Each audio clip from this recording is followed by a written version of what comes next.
नमस्कार दोस्तों, आज की कहानी का शीर्षक है मकर ध्वज। पवन पुत्र हनुमान बाल ब्रह्मचारी थे, लेकिन मकर ध्वज को उनका पुत्र कहा जाता है। यह कथा उसी मकर ध्वज की है। लंका जलाते समय आग की तपिश के कारण हनुमान जी को बहुत पसीना आ रहा था। इसलिए लंका दहन के बाद जब उन्होंने अपनी पूंछ में लगी आग बुझाने के लिए समुद्र में छलांग लगाई, तो उनके शरीर से पसीने की एक बड़ी सी बूंद समुद्र में गिर पड़ी।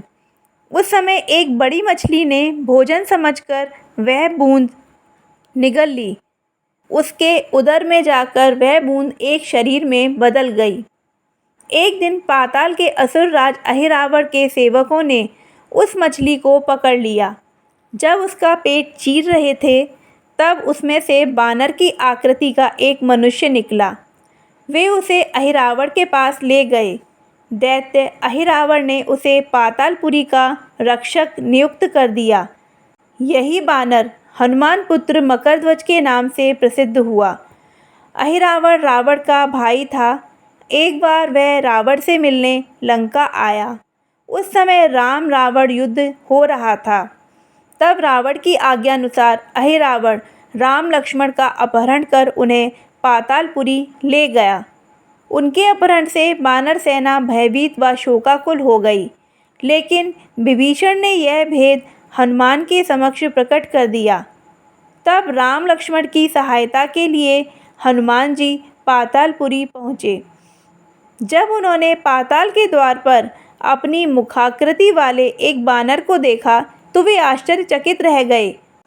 उन्होंने मकरध्वज से उसका परिचय पूछा। मकरध्वज अपना परिचय देता हुआ बोला, मैं हनुमान पुत्र मकरध्वज हूँ और पातालपुरी का द्वारपाल हूँ। मकरध्वज की बात सुनकर हनुमान क्रोधित होकर बोले, यह तुम क्या कह रहे हो? दुष्ट, मैं बाल ब्रह्मचारी हूँ, फिर भला तुम मेरे पुत्र कैसे हो सकते हो? हनुमान का परिचय पाते ही मकरध्वज उनके चरणों में गिर गया और उन्हें प्रणाम कर अपनी उत्पत्ति की कथा सुनाई।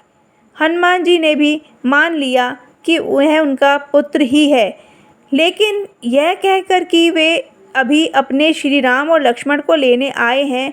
जैसे ही हनुमान जी द्वार की ओर बढ़े, वैसे ही मकरध्वज उनका मार्ग रोकते हुए बोला, पिताश्री, यह सत्य है कि मैं आपका पुत्र हूँ, लेकिन अभी मैं अपने स्वामी का सेवक हूँ, इसलिए आप द्वार के अंदर नहीं जा सकते।